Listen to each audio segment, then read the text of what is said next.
thank you for a great presentation. There were a lot of stories and pictures that you painted, and one that stuck was a story about Elon Musk launching Tesla's latest car model.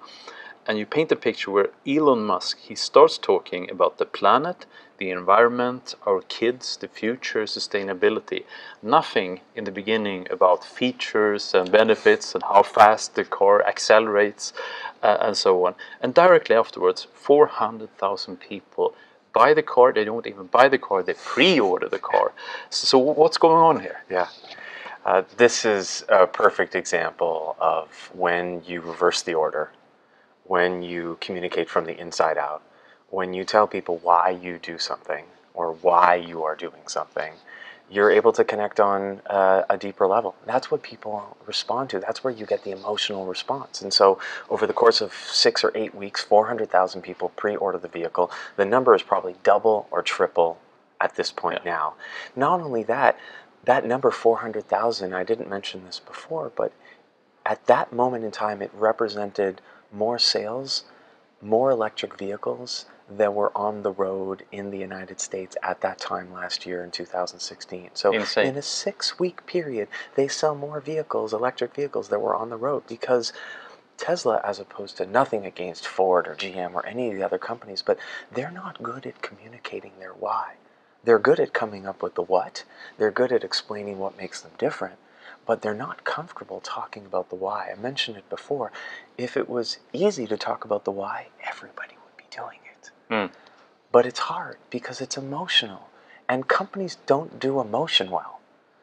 If you think about leadership and leaders and executives today, you see executives are going to storytelling workshops. Why are they going to storytelling workshops? Because people know that if you can tell a story, that's how you connect with people. You connect with people on that deeper emotional limbic level, and that's how you drive behavior.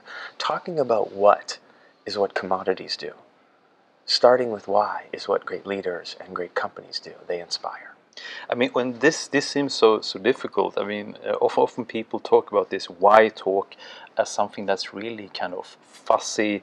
It's not tangible enough. But in your experience, when you're working with purpose-driven organizations, are they lower in output or are they less hardworking? In my experience, they are quite the opposite. They are much more hardworking, but not hardworking as in slave labor, working till midnight. When necessary, people will put in the hours, but what I find is they actually are more efficient. They're actually more effective. They actually get more done in less time with less resources. What usually happens in these organizations that are purpose-driven is that leaders become multipliers. There's a famous book called The Multipliers that was written by Liz Wiseman, and she looked at leadership at Oracle, which was the big software company, and what she found is that there were some leaders that were able to get twice as much done with the same amount of people. So I don't think it's about working harder. I think you need to be diligent. I think you need to be committed. I think you need to be dedicated, and people will give you that all, but it's not about working till 1 o'clock in the morning. When I have friends who are like, oh, it's Friday night, 9 o'clock, and they're still at the office. Who wants to live that life? I mean, once in a while, it's fine. So I don't think it's about working harder. I think it's as much as it may sound like a cliche, it's working smarter. And it's because the people feel safe, because people are dedicated and have a laser focus and are aligned with the overall kind of company vision and mission. So they're sharing more information, they're being more cooperative, they're being more trustworthy, they're breaking down silos, they're figuring out all the things that they need to do to be more effective and do great work. Do work that they're proud of. Like if you increase, not because they're working harder, but because people are working together.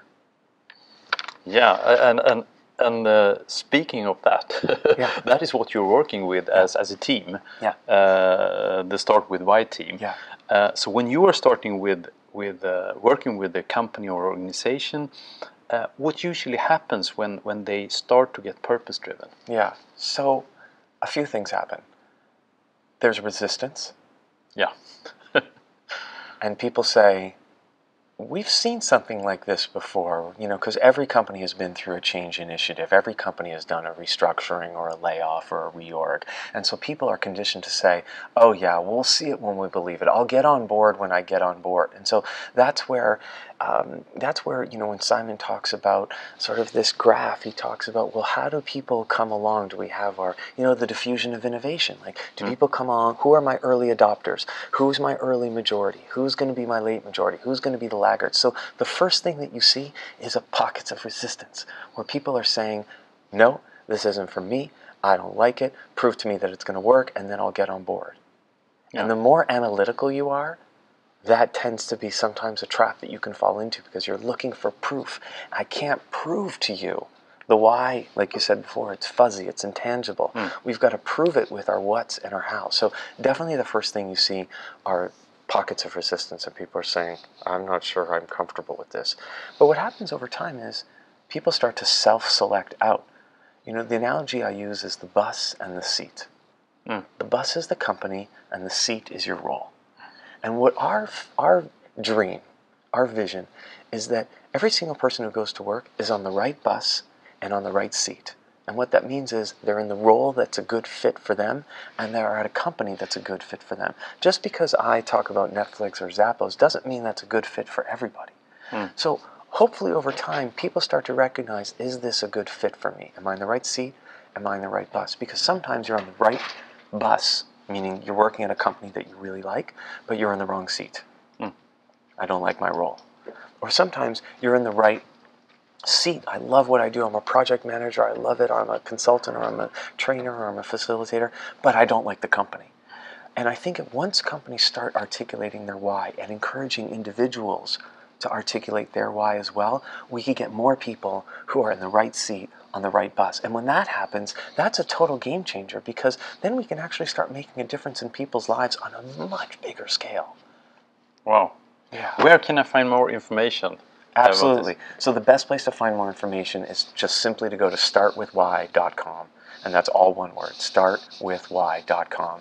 There's resources. I was just explaining to one of your participants that, we think of ourselves as a movement. And the movement is really about the people. And so we have resources that are available for free. We have a why discovery course. There's tools and tips and booklets and PDFs and things that you can download and look at and use to inspire the people who you work with and who you live with. We're constantly encouraging people to share the message. This is not something that we want to keep a secret. We want as many people as possible to think about why they do what they do.